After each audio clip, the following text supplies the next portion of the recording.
മലയാളികൾക്ക് ചുരിദാറിൽ മാത്രം കണ്ട് പരിചയമുള്ള യുവജന കമ്മീഷൻ ചെയർപേഴ്സൺ ചിന്താ ജെറോം ഇന്നലെ എത്തിയത് അല്പം വ്യത്യസ്തയായിട്ടാണ്.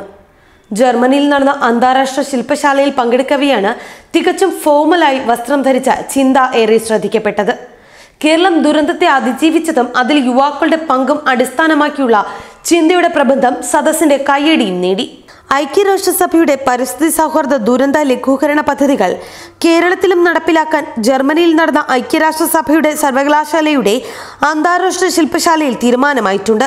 ലോകമെമ്പാടും ദുരന്ത സാധ്യതകൾ വർദ്ധിക്കുകയും കാലാവസ്ഥാ വ്യതിയാനം കൂടുതൽ ദുരന്തങ്ങൾ ഉണ്ടാക്കുകയും ചെയ്യുകയും പരിസ്ഥിതി നാശം കൂടുകയും ചെയ്യുന്ന സാഹചര്യത്തിലാണ് പരിസ്ഥിതി സംരക്ഷണവും ദുരന്ത ലഘൂകരണവും ഒരുമിച്ച് കൊണ്ടുപോകുന്ന ദുരന്ത ലഘൂകരണ പദ്ധതിയെപ്പറ്റി ചർച്ചയുണ്ടായത്.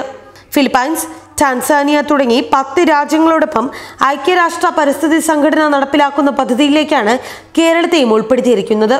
സംസ്ഥാനത്തെ പ്രതിനിധീകരിച്ച് യുവജന കമ്മീഷൻ ചെയർപേഴ്സൺ ചിന്താ ജെറോം ശില്പശാലയിൽ പ്രബന്ധം അവതരിപ്പിച്ചു. കേരളം പ്രളയത്തെ അതിജീവിച്ചതും അതിൽ യുവാക്കൾ വഹിച്ച പങ്കും അടിസ്ഥാനമാക്കിയായിരുന്നു പ്രബന്ധം തയ്യാറാക്കിയിരിക്കുന്നത്.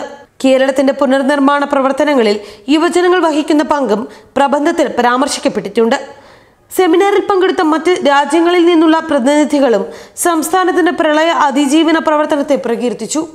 പുതുതലമുറയുടെ സാമൂഹിക ശൃംഖലകൾ വഴി കാലാവസ്ഥാ വ്യതിയാനം, പരിസ്ഥിതി നാശം എന്നിവയെപ്പറ്റിയുള്ള സാമൂഹിക അവബോധം വർദ്ധിപ്പിക്കുക, ദുരന്ത ലഘൂകരണത്തിൽ യുവാക്കളുടെ പങ്കാളിത്തം ഉണ്ടാക്കുക തുടങ്ങിയവയും ശില്പശാലയിൽ വിഷയമായിട്ടുണ്ട്.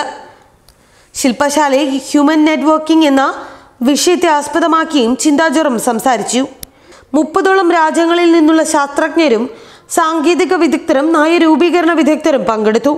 ഐക്യരാഷ്ട്രസഭയുടെ സർവകലാശാലയും യുനെസ്കോയും ഐക്യരാഷ്ട്ര പരിസ്ഥിതി സംഘടനയും ചേർന്ന് പരിസ്ഥിതി കാലാവസ്ഥാ വ്യതിയാനം ദുരന്ത ലഘൂകരണം എന്ന വിഷയത്തിലാണ് ജർമ്മനിയിലെ ബേണിൽ അന്താരാഷ്ട്ര ശില്പശാല സംഘടിപ്പിച്ചത്. ഓഗസ്റ്റിലെ മഹാപ്രളയമാണ് ചിന്തയ്ക്ക് ജർമ്മൻ യാത്രയ്ക്ക് വഴി തുറന്നത്. പ്രളയ സമയത്ത് കേരളത്തെ യുവജനങ്ങൾ പ്രതികരിച്ച രീതി ലോകശ്രദ്ധ ആകർഷിച്ചതിന്റെ പശ്ചാത്തലത്തിലാണ് ഈ വിഷയത്തിൽ പങ്കെടുക്കാനുള്ള അവസരം ഉണ്ടായത്. ന്യൂസ് ഡെസ്ക് മറുനാടൻ TV.